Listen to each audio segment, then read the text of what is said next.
राम राम. बरं आहे ना. आज शिवाजी महाराजांची जयंती आहे. तिथीप्रमाणे छत्रपती शिवाजी महाराजांची तिथीप्रमाणे आज जयंती आहे. आणि आज तुम्हाला एक खुशखबर देतो. आजच बजेट झालं आणि छत्रपती शिवाजी महाराज म्हणायचे रयतेच्या भाजीच्या देठाला हात लावता कामा. आणि आज शेतकऱ्यांची आपण 2 लाखापर्यंतची कर्जमाफी करण्याचा निर्णय घेतलेला आहे. मी मुख्यमंत्री होतो त्यावेळेस लाडकी बहीण योजना, मुख्यमंत्री लाडकी बहीण योजना सुरू केली आणि त्या लाडक्या बहिणीने फार सगळ्यांचा टांगा पलटी करून टाकला. त्याच्यामध्ये गडबड झाली यांची पण, उन्मेष भाऊची. आणि पण आता नाही होणार.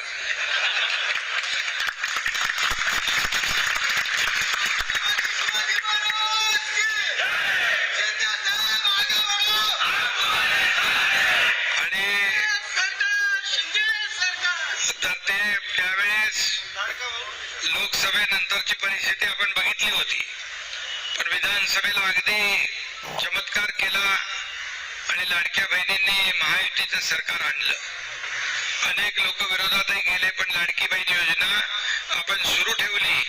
आणि किती कुणी काही बोललं, आणि आज बजेटमध्ये देखील लाडकी बहीण योजनेसाठी पैसे ठेवले आपण.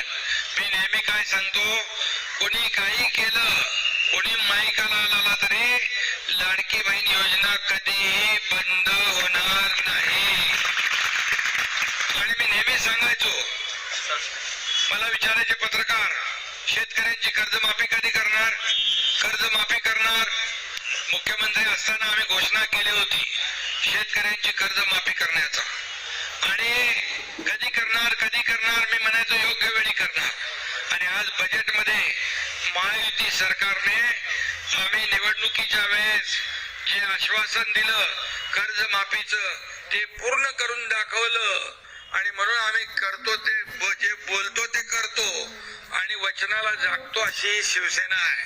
आणि म्हणूनच मी आपल्याला मनापासून या ठिकाणी शुभेच्छा देत असताना आपले खासदार उन्मेष पाटील यांचा आज एवढ्या मोठ्या प्रमाणावर प्रवेश आहे. आणि म्हणून त्यांनी अनेक उपक्रम केले. शासन आपल्या दारीचा तुम्ही विषय काढला इथं. शासकीय योजनांची जत्रा काय असते ते उन्मेष पाटील यांनी तिकडे जळगाव मध्ये दाखवली. खरं म्हणजे योजना अगोदर पण होत्या, लाभही होते, लाभार्थी पण होते, परंतु त्या चक्रा मारणं, कचेरीवर खेटे मारणं, त्यामुळे लोक कंटाळून ते नाद सोडून द्यायचे. म्हणून आम्ही शासन आपल्या दारी हा कार्यक्रम सुरू केला. बाळासाहेब म्हणायचे, कार्यकर्ता आपल्या घरात नाही लोकांच्या दारात शोभून दिसतो. आणि त्याप्रमाणे आम्ही शासन सरकार लोकांच्या दारी घेऊन गेलो. आणि मी पाहिलं की उन्मेषने त्यावेळेस चांगला कार्यक्रम आयोजित केला होता. एका छताखाली सगळे फायदे, लाभ, योजना लोकांना मिळू लागल्या. जवळपास त्या योजनेमधून उन्मेष भाऊ 5 कोटी लोकांना फायदा झाला महाराष्ट्रामध्ये, 5 कोटी लोकांना. आणि म्हणून अशा प्रकारच्या योजना आपण राबवल्या. महायुतीचं सरकार आलं आणि म्हणून आज देखील अनेक योजना आपण जाहीरही केल्या. लाडकी बहीण योजना सुरू राहणार, कर्जमाफी आपली शेतकऱ्यांची होणार आणि त्याचबरोबर अनेक योजना शेतकऱ्यांसाठी केल्या. शेतकरी आपला बळीराजा, अन्नदाता, मायबाप आहे. आणि म्हणूनच शेतकऱ्यांसाठी सोलर पंप असतील, दिवसा वीज असेल. आता अपारंपरिक आपण विजेकडे जातोय, सोलारवर आपण पंप चालू करतोय. आणि म्हणून 6 लाख शेतकऱ्यांना जवळपास आपण ही योजना दिली. महाराष्ट्रामध्ये रात्रीची वीज शेतकऱ्यांना नको आहे, दिवसा पाहिजे, ती देण्याचं काम आपलं सरकार करणार आहे.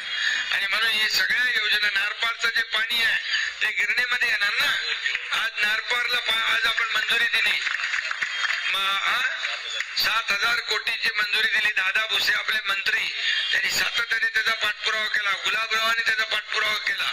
आणि त्यामुळे आज नारपारची 7,000 कोटीची योजना मंजूर केली आणि त्याचा फायदा तुम्हाला होणार आहे. आणि म्हणून अशा अनेक प्रकारचे योजना ज्या केलेल्या आहेत. गिरणा परिक्रमा करणारा गिरणा पुत्र कोण आहे? उन्मेष पाटील आहे. आणि म्हणून सगळ्या शेतकऱ्यांच्या प्रश्नावर सातत्याने पाठपुरावा करणारा कोण, तर शेतकऱ्याचा पुत्र उन्मेष पाटील.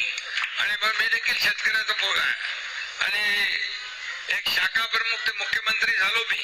आणि म्हणूनच 2.5 वर्षाच्या काळात एवढ्या योजना आपण केल्या, एवढे आपण निर्णय घेतले की आतापर्यंतच्या महाराष्ट्राच्या इतिहासामध्ये कधी एवढे निर्णय झाले नव्हते.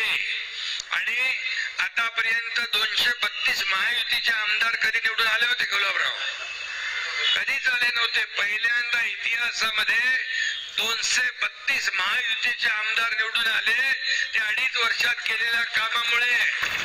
तर नमस्कार लाडक्या बहिणींनो, मी देवानंद गव्हांदे आणि आपण बघत आहात टेक्निकल मराठाजी. तर लाडक्या बहिणींनो, तुमच्यासाठी अतिशय महत्त्वाची आणि धक्कादायक बातमीसुद्धा ही असू शकते. तर बघू शकता त्या लाडक्या बहिणींचा करेक्ट कार्यक्रम होणार. आता कोणता कार्यक्रम होणार आहे, त्याचबरोबर लाडकी बहीण योजनेचे जे काही प्रॉब्लेम चालू आहेत KYC संबंधीचे, त्याबद्दल कुणीच का बोलत नाही आहे.